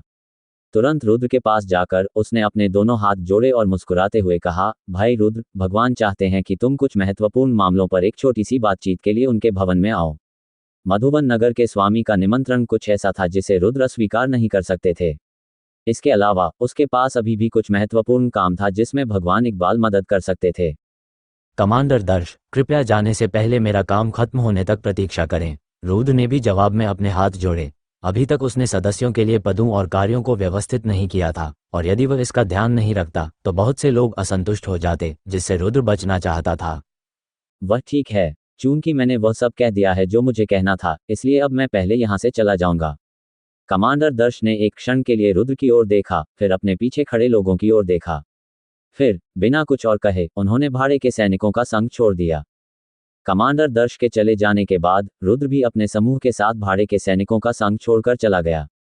चूंकि भाड़े के सैनिकों के संग में अक्सर कई लोग एक साथ इमारत में प्रवेश करते थे, इसलिए एक ही समय में 20 या 30 लोगों को देखना कोई अजीब बात नहीं थी। इसलिए जब रुद्र अपने 40 लोगों के समूह के साथ वहां से निकला तो उसने किसी का ध्यान आकर्षित नहीं किया। आजाद दीवान। जब वे चल रहे थे, रुद्र ने अचानक अपना नाम पुकारा। यहाँ, कप्तान, आपकी क्या आज्ञा है? 60 वर्षीय आजाद दीवान ने जल्दी से जवाब दिया। रुद्र की शक्ति देखकर उसकी हिम्मत नहीं हुई कि वह उसे छोटा कर सके। 10 साल बाद जब आजाद दीवान पहली बार एक छोटे से भाड़े के सैनिक थे तो उन्होंने कई चीजों का अनुभव किया था। इसलिए उन्हें पता था कि अगर किसी को एक मजबूत समर्थक का संरक्षण प्राप्त है, तो वह बिना किसी समर्थक के व्यक्ति की तुलना में अधिक मजबूत होगा। इसके अलावा, यदि यह समर्थक काफी मजबूत होगा, तो वह भी इतना मजबूत हो जाएगा कि कोई भी उसे अपमानित करने की हिम्मत नहीं करेगा। जब रुद्र की उम्र लगभग 20 वर्ष थी, तब वह किसी तरह इतनी उच्च स्तर की शक्ति प्राप्त करने में सफल हो गया था। अकेले इस तथ्य के आधार पर आजाद दीवान ने स्वाभाविक रूप से यह मान लिया था कि रुद्र को एक मजबूत संरक्षक का समर्थन प्राप्त है। भले ही उनका कोई संरक्षक न हो और वे केवल साधना के विशेषज्ञ हों, फिर भी आजाद दीवान उस पद्धति के लिए उनका अनुसरण करने के लिए तैयार होंगे। यहाँ तक कि बलवन वंश के अन्य बुजुर्ग और स्वामी भी इसी निष्कर्ष पर पहुंचे थे। इसलिए ये दोनों बुजुर्ग रुद्र का अनुसरण करने के लिए सहज ही सहमत हो गए थे, क्योंकि यदि वह सफलता के इसी मार्ग पर चलते रहे, तो देर सवेर वे भी महाद्वीप के शीर्ष पर होंगे। ये क्षण उनके लिए भविष्य में शीर्ष पर पहुंचने का भी एक अच्छा मौका था। यदि वे तब तक प्रतीक्षा करते जब तक कि रुद्र का नाम महाद्वीप में सबसे ऊपर न आ जाए, तो तब तक ऐसा करना उनके लिए असंभव हो जाएगा, भले ही वे ऐसा करना चाहें। क्यों न तुम सभी को दीवान कुल में ले जाओ और कुछ समय के लिए वहीं रहो, जबकि मैं भगवान के भवन में जाता हूँ, फिर हम मामले को संभाल लेंगे, रुद्र ने कहा। हाँ कप्तान, आजाद दीवान ने आदरपूर्वक उत्तर दिया। बलवन, तुम भी अपने कबीले में लौट जाओ। भविष्य में आपको और आजाद दीवान को अपने व्यापारिक व्यवसाय पर ध्यान केंद्रित करना चाहिए और एक साथ काम करना चाहिए ताकि आप मधुवन शहर के सभी व्यवसाय को नियंत्रित कर सकें। चिंता मत करो कप्तान, हमारे दीवान और ठाकुर कबीले अगर एक साथ भी आ जाते तो भी वे घोंसले कबीले से कमजोर हो जाते। लेकिन अब जब कुमार वंश और गोसल वंश नष्ट हो गए हैं, तो उनकी राजनीतिक शक्ति लगभग समाप्त हो गई है। हम इस अवसर का लाभ उठा सकते हैं और उनके द्वारा छोड़ी गई शक्ति के लिए लड़ सकते हैं तथा धीरे धीरे मधुवन शहर पर नियंत्रण प्राप्त कर सकते हैं।